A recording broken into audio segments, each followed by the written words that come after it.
Muli, sa mapagpalang araw sa ating lahat, tayo po muli nagbabalik sa pag-aaral ng salita ng Panginoon at tayo po ay nasa ikatatlong kabanata na ng Aklat ng Deuteronomio. Dito po makikita natin ang mga kondisyon sa mga pagpapala at panunumbalik ng bansa. Bago po tayo magpatuloy, tayo po munang dumulog sa isang panalangin. Panginoon namin Diyos, sa makapangyarihan sa lahat, muli samahan niyo po kami sa pag-aaral ng inyong mga salita. Salamat Lord sa pagkakataon na patuloy niyo pong ibinibigay sa amin. Dalangin namin Lord, ikaw ang naparangalan, mapapurihan sa Espiritu at katotohanan. Ang dakay ng pangalan ng aming Diyos, Ama, Anak at Espiritu Santo. Amen. Verse 1. Napahayag ko na sa inyo ang mga pagpapala at ang mga sumpa. Piliin ninyo kung alin ang gusto ninyo. Kapag nangyari na sa inyo ang mga ito at naninirahan na kayo sa mga bansang bumihag sa inyo, maaalala ninyo ang bagay na ito. Kapag kayo at ang mga anak ninyo ay manunumbalik kay Yahweh upang buong puso't kaluluwang sundin ang kanyang mga utos na aking ibinabanggit sa inyo ngayon, kahahabagan niya kayo at ibabalik sa magandang kalagayan. Titipunin niya kayong mula sa mga bansang pinagtagpuan sa inyo at muli kayong pasasaganain.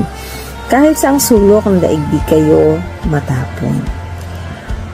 Muli niya kayong titipunin at ibabalik sa lupain ng inyong mga ninuno upang muli ninyo ang kinin iyon. Kayo higit niyang pararamihin at pasasaganahin kaysa inyong mga ninuno. Babaguhin niya at lilinisin ang inyong puso at gayon din ng inyong mga anak upang ibigin ninyo siya ng buong katapatan. Sa ganoon, mabubuhay kayo ng matagal. Ang mga sumpang ito ay ipapataw ni Yahweh sa inyong mga kaaway na nagpahirap sa inyo.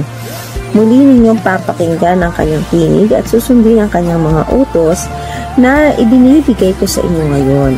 Pagpapalain niya ang lahat ng inyong gawain, pararamihin niya ang inyong mga anak at mga hayop, at pasasaganain ang ani ng inyong lupain. Muli siyang malulugod sa inyo at pagpapalain niya kayo tulad ng ginawa niya sa inyong mga ninuno. Ngunit kailangan makinig kayo sa kanya at buong puso't kaluluwang sumunod sa kanyang mga utos. So dito talaga makikita natin ang kahabagan ng Panginoon. Na sa lahat ng ating mga gagawin, magkamali man tayo, handa na siya, no? Sa ating muling pagbabalik. Kaya naman talaga makikita po natin na meron na siyang kaparaanan na ibinibigay na kumbaga kung tayo lang po talaga ay makikinig sa kanyang mga salita, kung tayo lang talaga ay patuloy na magsasaliksik ng kanyang salita, hindi po tayo maliligaw, no?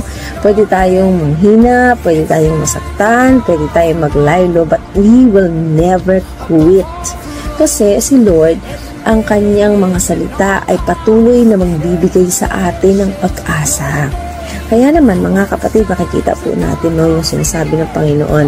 Sa kabila na tayo nagkakulang, nagtalikod, meron pa rin tayong pag-asa no, na bumalik dahil siya ay patuloy na mag-iintay sa atin. Verse 11. Ang kautosang ibinibigay ko sa inyo ngayon ay hindi naman napakahirap sundin at unawain. Wala ito sa langit kaya hindi na ninyo dapat itanong, sino ang aakyat sa langit para sa atin upang kunin ang kautusan upang marinig ninyo natin ito at maisagawa. Wala rin ito sa ibayong dagat kaya hindi ninyo dapat itanong, sino ang tatawid sa dagat para sa atin upang kunin ang kautusan upang marinig ninyo ito at maisagawa. Napakalapit ng kautusan sa inyo, nasa inyong mga labi at nasa inyong mga puso, kailangan lang ninyo itong tuparin. Wow, dahil nga po nakikinig ni Lord, no? At saka dito talaga makikita natin na every time na tayo magkakasala, hindi tayo tatahimik, merong conviction kasi nga po yung kautusan ay nakaukit sa ating mga puso, no?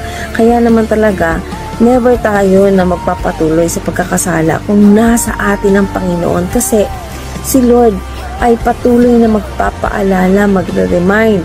Siya yung patuloy na magre-rebuke, magko-correct. That's the word of God. Kaya nga sinasabi sa kanyang salita, no, sa Timothy chapter 3 verse 16, all scripture is inspired by God and is profitable for teaching, for rebuking, for correcting, for training in righteousness. So, ibig sabihin po, Kapag nasa atin ang salita ng Panginoon, hindi tayo magpapatuloy sa kasalanan kasi nandiyan siya na patuloy na magre-remind sa atin, no?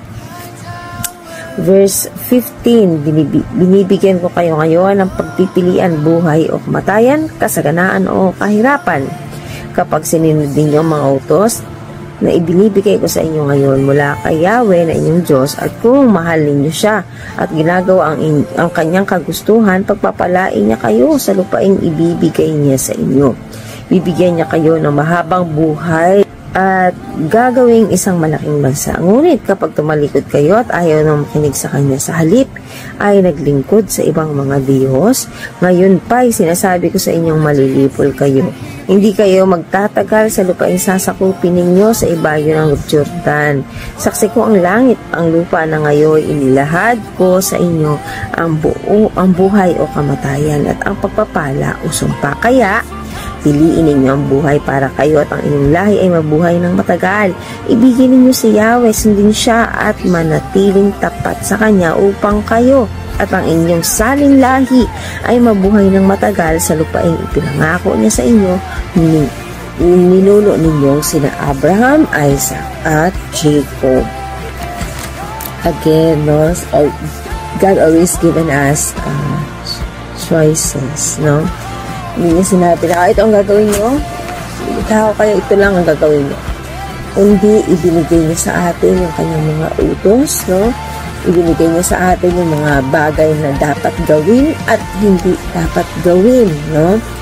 So, at sa bawat salitang na gagawin ng Panginoon ay laging may kalakip na pangako. Samantalang yung mga huwag gawin ay may kalakip na sumpa, ano, no?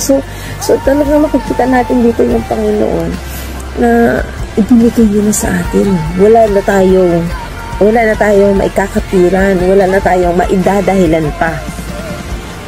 Dahil malinaw ang kanyang mga salita. Ang kailangan lang po talaga natin ay saliksikin, no? At isabuhay, no? Kaya dito po talaga na makikita din natin yung kabutihan at pag-ibig ng Panginoon, yung biyaya ng Panginoon na hindi talaga tayo maliligaw at kung sakali man, meron pa rin siyang remedy para makabalik. Kaya sana po, napagpala tayo ng kanyang mga salita. At muli, God bless everyone and to God be all the glory.